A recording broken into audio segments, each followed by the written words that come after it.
Ian, if you want to go with Ms. Rose. I am so excited today to be able to introduce to the congregation 3 new members. And this is one of the favorite parts of my job as president of the congregation. So I'm going to ask Bethany, Wendell, and Janet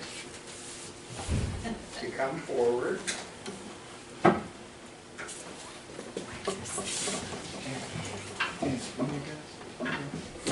I was talking to Wendell back in the break room, and he said, "Can I be the 40th member?" And I said, "Sure." So, Bethany, you could be 39. Wendell, 40. and Janet can be 41. And I also have to say, for those of you that don't know, Janet was actually a founding member, as I understand. Yeah, she was a founding member, but we are so happy to have you formally be a member with us. So, Wendell, well, Bethany, I should say, first. How about we turn this around so it's easier for you to.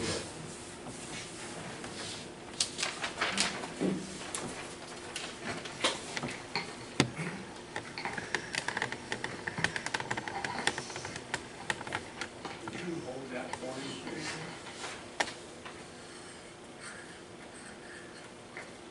Get it to the right place here.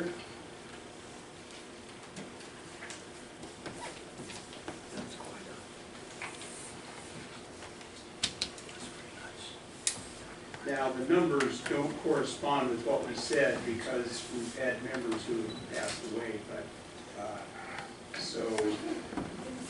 That's a good sign, isn't No, just sign it.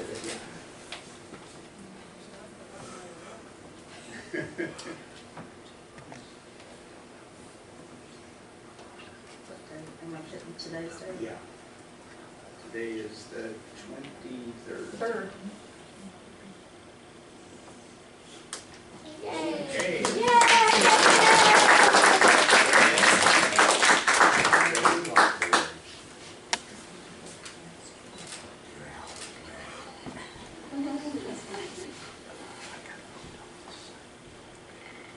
You're gonna regret it.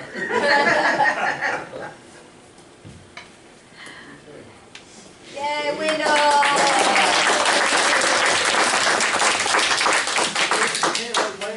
And holding no more. That's right, 40 now.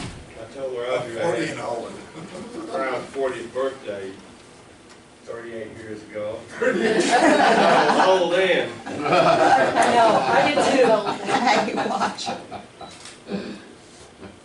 Okay.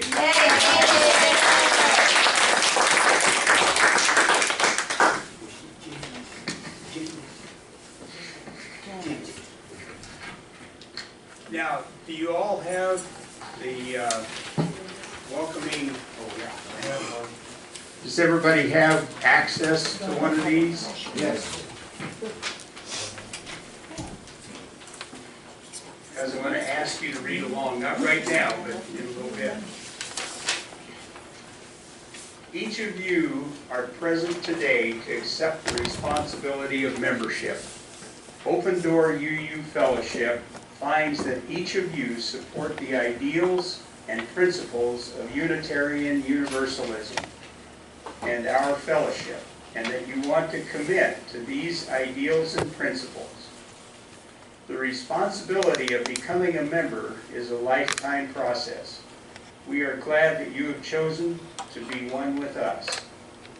May each of you find the years ahead to be filled with the hope and vision that our membership promises. As we welcome you individually, we seal this covenant with a pin and a rose, and I'm going to substitute a different flower for a rose. Okay.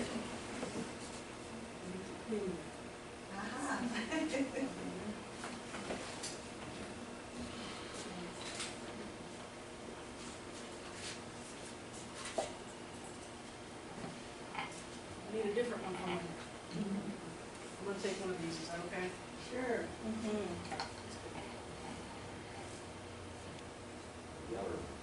Yeah.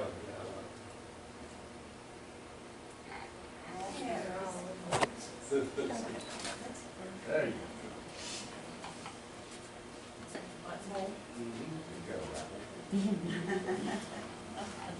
A go. This raffle. Thank you.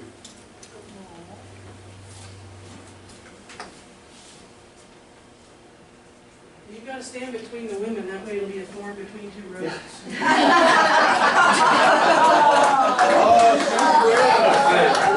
That's bringing you to give me a rose.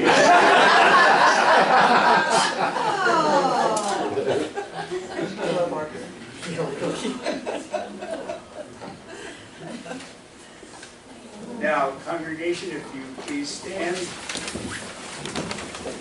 and read along with me. Each of us, through our membership in this community, chooses to create greater meaning for ourselves and for others. We celebrate your membership as fellow seekers and companions on our spiritual journey. With you, we pledge to listen deeply, to respond with open hearts and minds. We welcome your full participation in our community of faith. And new members, if you would read along. We embrace membership in this fellowship both as a gift and a commitment. May our bonds of connection grow ever stronger day by day and year by year as we join with you in living lives of service. And then if we could all repeat our covenant. We open our doors in friendship to all who seek enlightenment and a safe haven in which to share ideas. Together we embrace social justice and open dialogue. In the spirit of love, we respect diversity as we encourage and challenge one another to greater spiritual growth.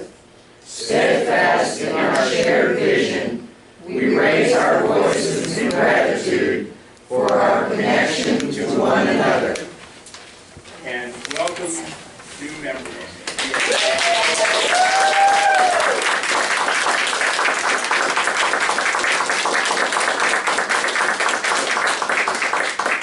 I think Terry's right. We're just about to outgrow this place. Can I say one word?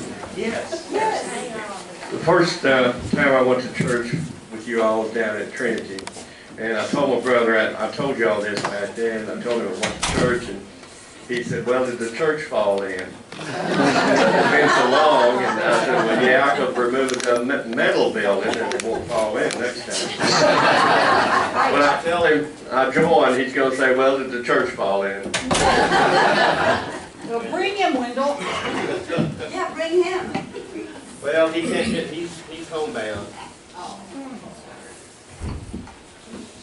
Well, we'll have to find something. And I we can say. apologize to Janet, we didn't have a picture of her, or we would have had her picture on here too. But we'll remedy that today, we'll get a picture of you today, Janet. It is a nice picture.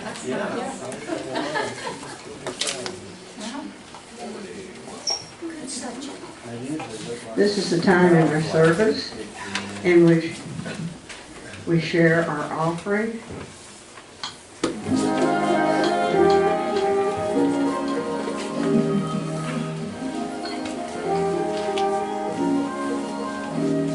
When I'm worried and I can't sleep, I count my blessings instead of sheep. and I fall asleep counting my blessings. When my bankroll is getting small, I think of when I had none, and I fall asleep counting my blessings.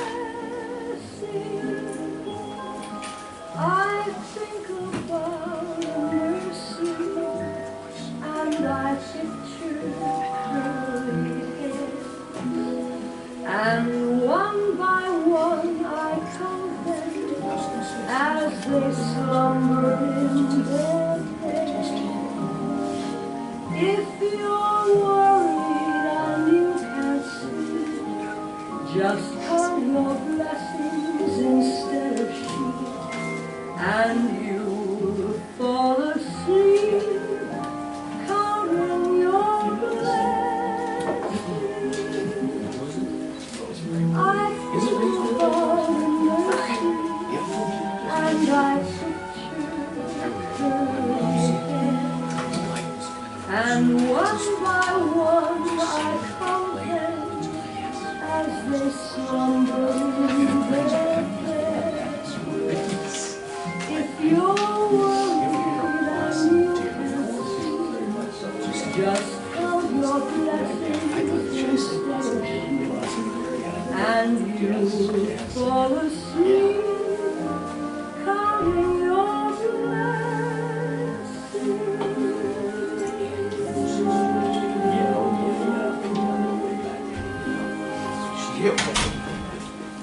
Excuse me, I'm sorry.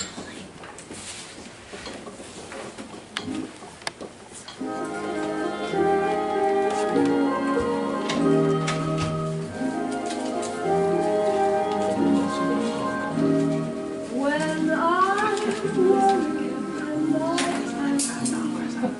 I count my blessings instead of sheep, and I fall asleep counting my blessings.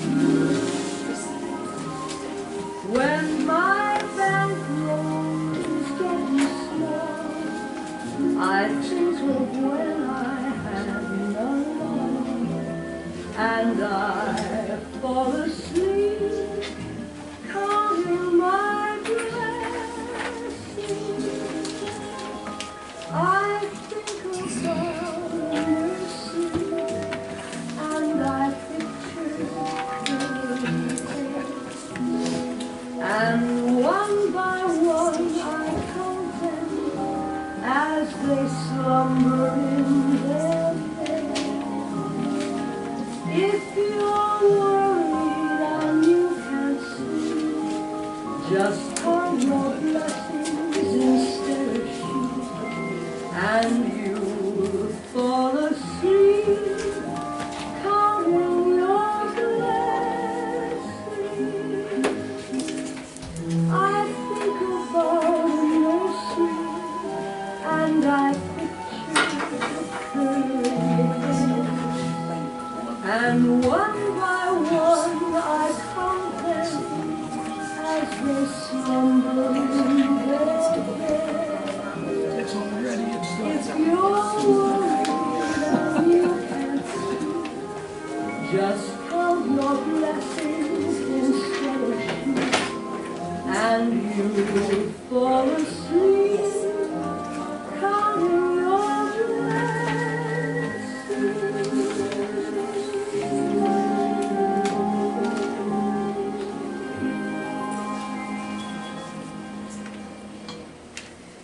If you will, join me in our dedication of our offering.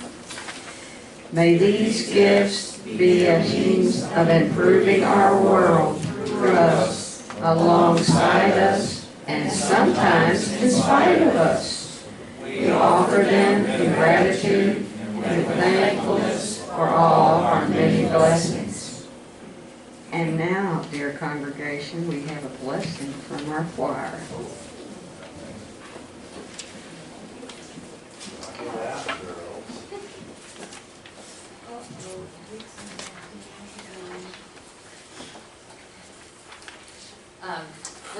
sing a song that we want the congregation to learn. And so this is not so much special music as it is learning a new song. So we're gonna sing, it's number 32 in the hymnal. Now thank we all our God. And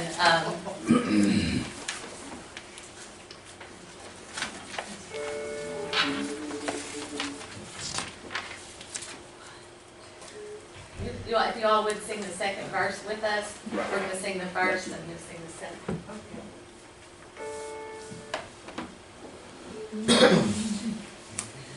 Now thank we all our God with hearts and hands and voices, who wondrous things have done, in whom this world rejoices,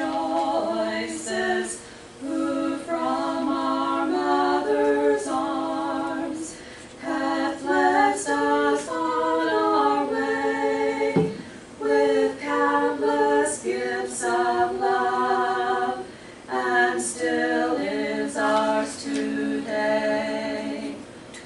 Oh, may this bounteous God through all our life be near us, with ever joyful arms, and blessed peace to cheer us, the one eternal God, whom earth and heaven adore, for thus it was, is now, and shall be evermore.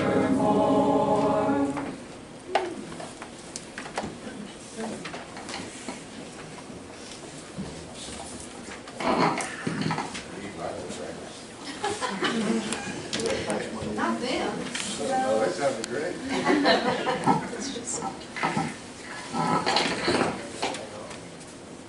I'm going to ask Bill if he'll come up here and extinguish this little furnace.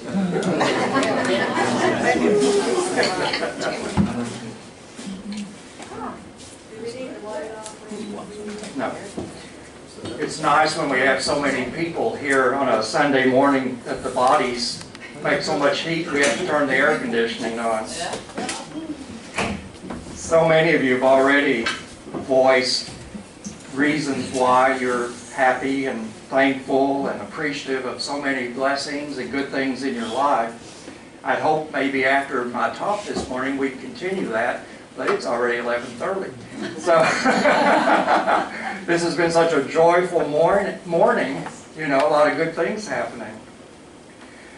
There was an article in the local paper where I used to live about a couple who had been living on welfare and food stamps for 8 years. They had drawn a great deal of money from the welfare system before it was discovered through a welfare fraud investigator that the couple had stocks, bonds, certificates of deposit, money market accounts, savings, and checking accounts amounting to $500,000. They were required to pay back the entire amount.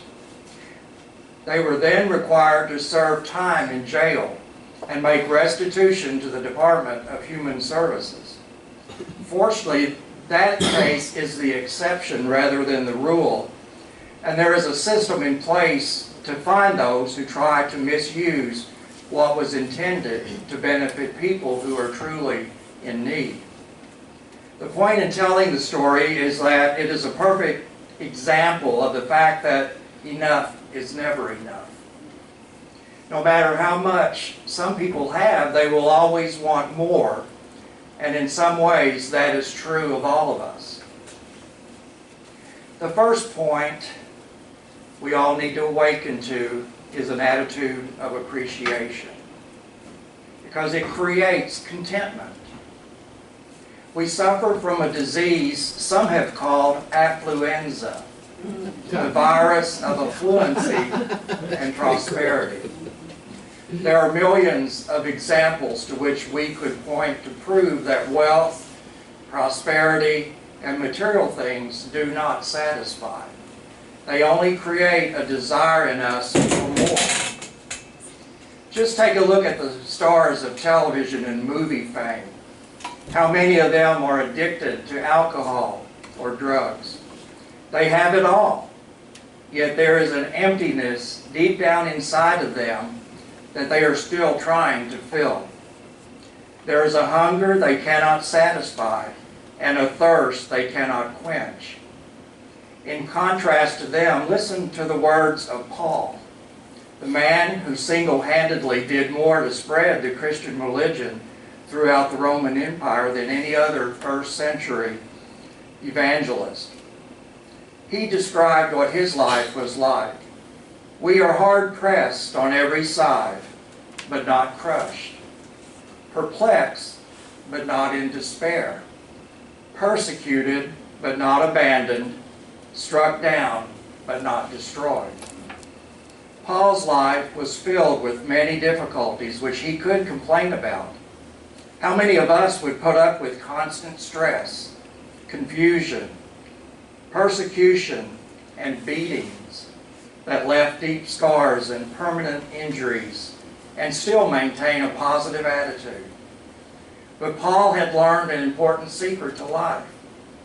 He said, I have learned to be content, whatever the circumstances. I know what it is to be in need, and I know what it is to have plenty.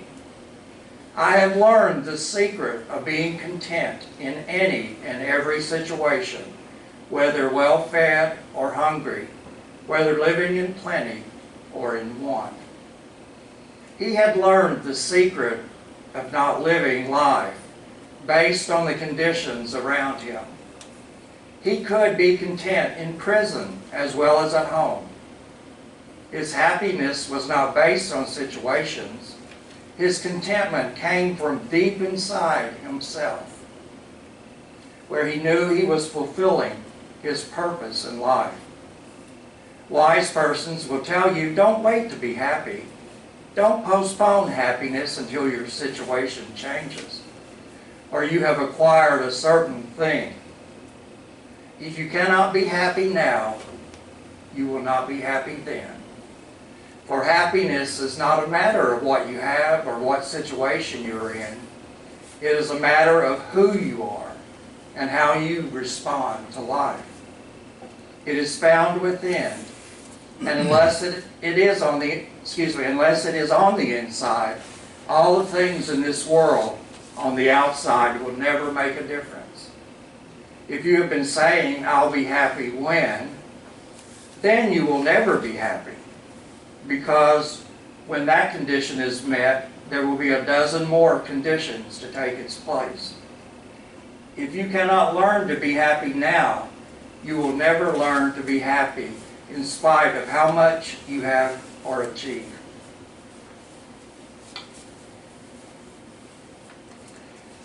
If you are not content with less, you will never be content with more. There are many who live in a world of if-onlys. If only I had this. If only this were different. If only I could do that. If only this had not happened in my life. If we sought contentment the way we seek after things, many of our problems would disappear.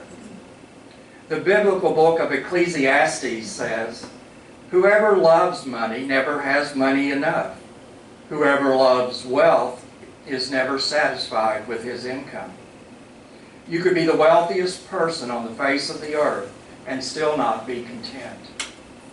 On the other hand, you could be dirt poor and be quite happy. The second point we need to awaken to is an attitude of appreciation. That appreciation generates joy. To have an attitude of appreciation means that we choose happiness. A friend of mine wrote a list of things he was thankful for one Thanksgiving. He calls his list simply, what I got.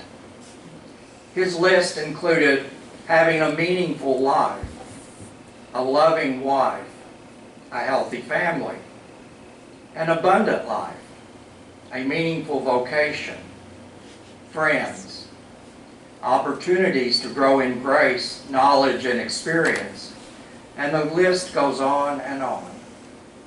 How very important it is to take time to remember our blessings, because it generates joy and appreciation. And that is what celebrating Thanksgiving is all about. But this year, as in recent years, the retailers began their Christmas displays before Halloween. Every year we jump the gun a little sooner, celebrating the buying season. Christmas starts us thinking of what we don't have and what we want to get.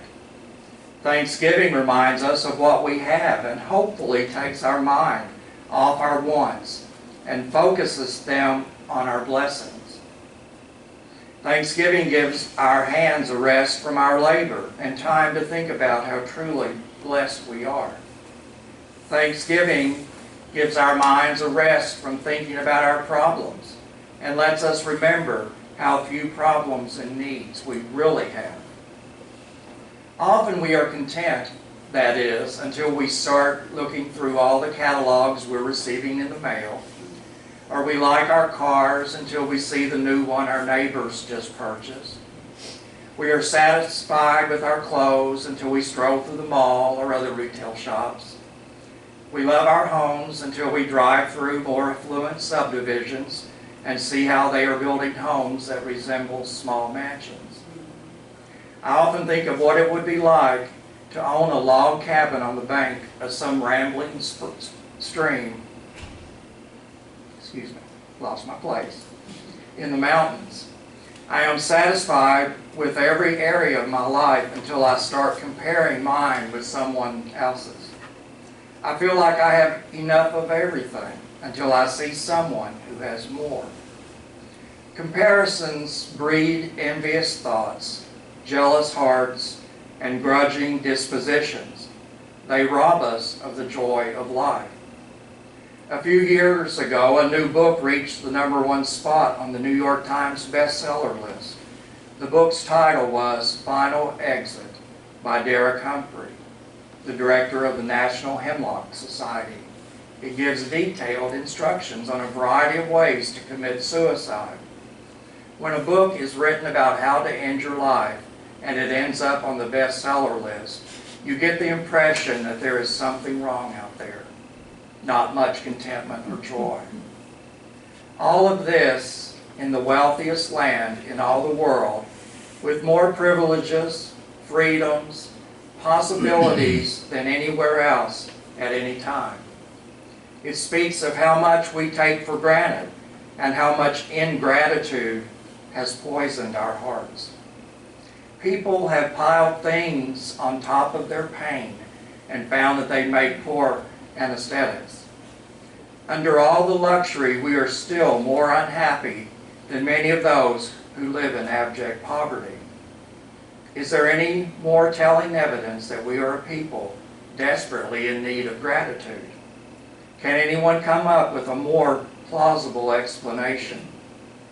We have denied ourselves nothing except appreciation for what we already have. The third point we need to awaken to is an attitude of appreciation stimulates sharing. There is the story of a young attorney in New York who was single.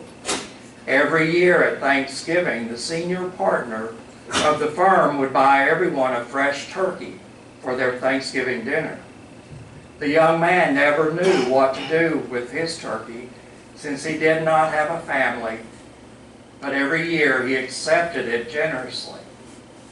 That night, as he rode the subway home, he wondered what to do with the large prize sitting in his lap. He didn't know how to cook it, and his relatives lived in another state. As he traveled home that night, a disheveled and discouraged-looking stranger sat beside him on the subway. They began to talk, and the attorney learned that the man had spent the whole day looking for a job, but without luck. He had a large family and was concerned about what he would do for Thanksgiving. The attorney was thrilled to find someone who could use the bird that had been given to him. He did not want the man to feel like a charity case, so he said to him, "How much money do you have?" He said, "Only a couple of dollars and a few cents." "Sold!" exclaimed the attorney, and placed the turkey in his lap. The man was moved to tears and thanked him over and over again, delighted that his family could have a good Thanksgiving with such a fine bird and at such a good price.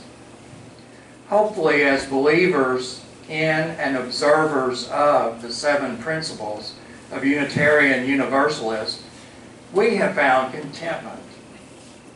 I would also hope we are happy because we are a people with vision and can see beyond the temporary setbacks that life throws at all of us. We are a people of hope because we have fellow sojourners along the way who truly care about us and provide us with a sense of belonging.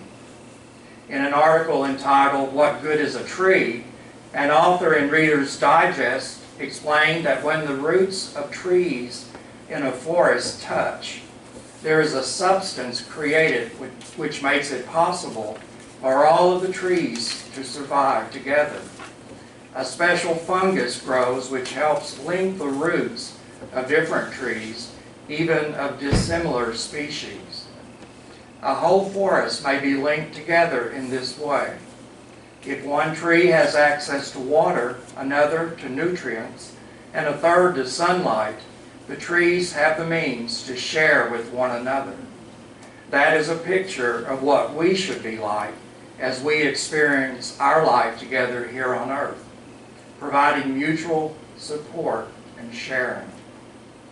In closing, having an attitude of appreciation is an act of faith. It means we are unafraid to live and be happy because we have a positive outlook on life and we realize that we've made it this far and we're still here. And we have much in life to appreciate. Thank you.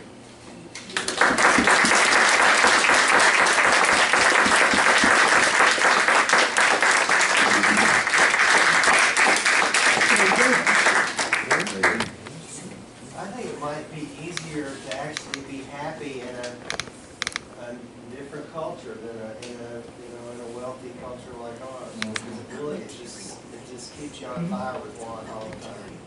It's hard. It's all really hard to get away. That's true. We have, you just think about the appliances we have in our kitchens, and then the electronics we have to entertain us. Just keeping batteries in them is stressful. Good batteries.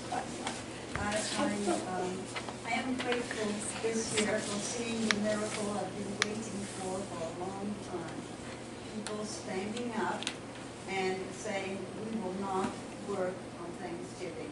We will be with our families. It is not the time to buy. Let us stop just having each holiday be a buying spree. I am very grateful for that. Just a real quick observation that I made. A few weeks ago, I bought a new car, and I did it with kind of a lot of regret because I had a paid-off vehicle that was still very good, but I changed jobs, and I'm going to have to be traveling a pretty considerable distance every day, and I felt like the car that I had was just not up to the task of winter driving and all of that. So I went on, I got an all-wheel drive vehicle with more ground clearance and all of that because I'm working nights and didn't want to get stuck, in the wee hours of the morning. But what was interesting to me is the number of people that I know that have, friends of mine and acquaintances that have come up to me and said, "Oh, nice car, boy, you are really moving up in the world."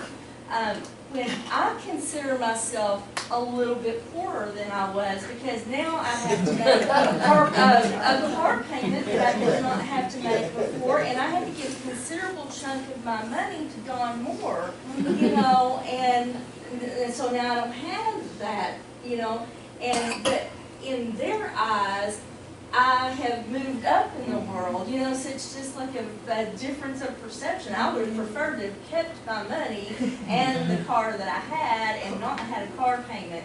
But to other people, wow, I'm really doing good, you know. So, you know, that's kind of the way that society judges you is, you know, based on those things that they can see like that.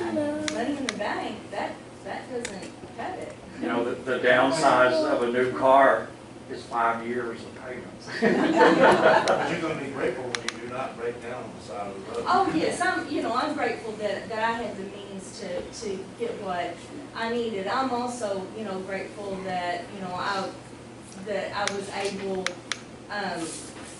to have a car that was paid off and that I had those options. But it just, you know, it was an interesting observation to me, you know, what those criteria are. What impresses your neighbors? Neighbors and friends and acquaintances. Everybody can drive around with a big sticker that has their bank balance on it. It would be too impressive. It's difficult for me to explain wisdom to anyone, but I think the lawyer illustrated your story there, illustrated it so well. He used wisdom when he sold the turkey for what little the man had, rather than just giving it to him. Yes. He mandated with dignity. And number two, this about the forest trees. I'm sure all of you have seen this when you're putting out digging out an old shrub or something. It looks so like angel hair, or maybe a spider web mixed into the soil. And the marvelous thing, like he was explaining how it helped other trees get nutrients from tree to tree, but it's underground. I can't think of the name of what this is, but it's underground and cannot get sunlight and cannot make protoplasm, which it needs, so the trees furnish what it needs. That's really great. Doesn't have chlorophyll. Oh, okay. Doesn't have chlorophyll.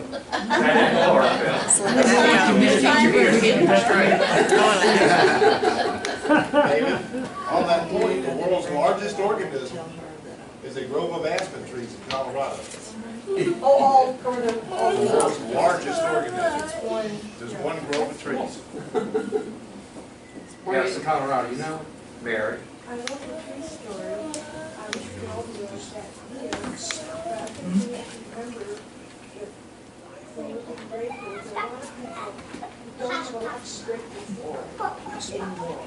And their wages are going down, there's homelessness, there's children hungry, it's not, doesn't look like we have an opportunity when I grew up here. And there's a lot to be grateful for. A lot of people remember who don't have as much, very much to be grateful for right now. Well, like Brad said, you know, we see pictures on TV of people going through garbage dumps, you know, to find plastic or metal or whatever to sell for a few pennies. But you know, you also see when those commercials come on where you can send, you know, $50 or $25 a month to support a child. When they show the pictures of the children playing, they look just as happy as our children do. And you know, they have so much less than we do, so very little. I really think that giving just completely squashes your ego. It just, to give is to separate yourself from your ego, and it's the best feeling in the world. When I did have money, when I got my settlement for my divorce, you know, I would always be in the drive-thru and pay for the person behind me. Or I'd be in the speedy checkout lane at Walmart and the person behind me had like 4 or 5 things, and I'd drop a 10 or a 20 down and say, you know, and just to give without any type of expectation is the best feeling in the world. You just got paid back, And didn't you? that's what I was saying, and you know, when I did have money, I tried to do that as much as possible, and then now when I don't have anything, I get this huge blessing and gift, and it just, it's an amazing cycle, you know, and, You know, I'm sure everybody It's a blessing. in this room, if you've had long enough to think about it, could come up with a story like that. You know, of some way, somewhere in the past that, you know, when we were down and out or needed something, somebody came through for us. I've heard you can't really give anything away because you get a little something back too. That's Oh, true. that's right. Barbara? You know, Charlie's significant other, Eric, he doesn't say a whole lot, you know, he's even more quiet than I am. But I was somewhat despondent and, you know, after the last election and the way things are in this country and, you know, kind of going on like that. And Eric said to me, you all should, anybody that was born in this country, his country of origin is Venezuela. He said, anybody that was born in this country should be very grateful. And that has just come back to me so many times. No matter how bad things are here, we've got a lot to be thankful for. Anybody else? Well, once again, thank you for your generosity. I'm sure this family that will be enjoying all these food items that were donated will certainly appreciate it. And I hope all of you have a wonderful Thanksgiving. Thank you, Randy.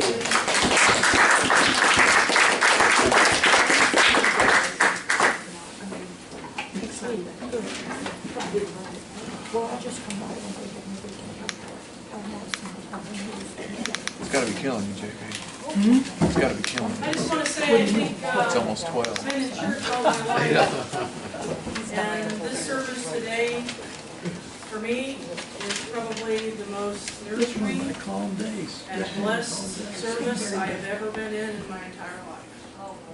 So, I just want to bless each one. Okay, we're gonna sing, the last song we're gonna sing is number 21, For the Beauty of the Earth.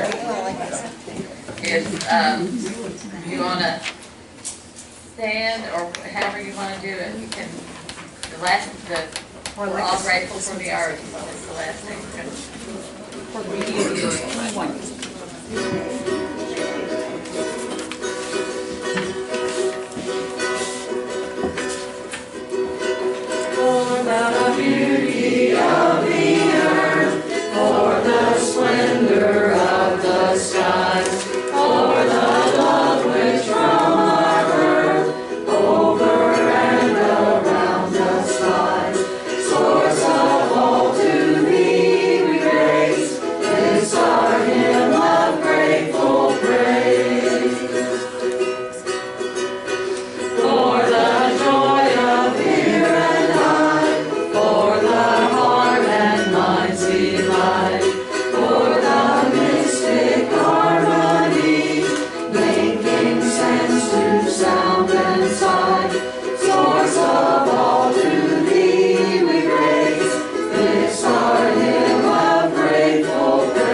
Don't leave, Mary, we're gonna take group picture. Oh, yes. I know you were gonna escape, I know you were. We still have to extinguish. We have extinguishing? We're gonna extinguish. Extinguishing, Barbara? Okay, Marty, you want to do extinguishing? All right, if you will join me, we will extinguish the chalice. Barbara will lead us in this.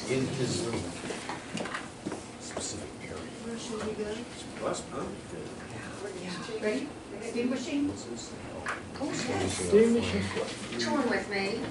We extinguish this flame, but not the light of truth, the warmth of community, or the fire of commitment. These we carry in our hearts until we are together again.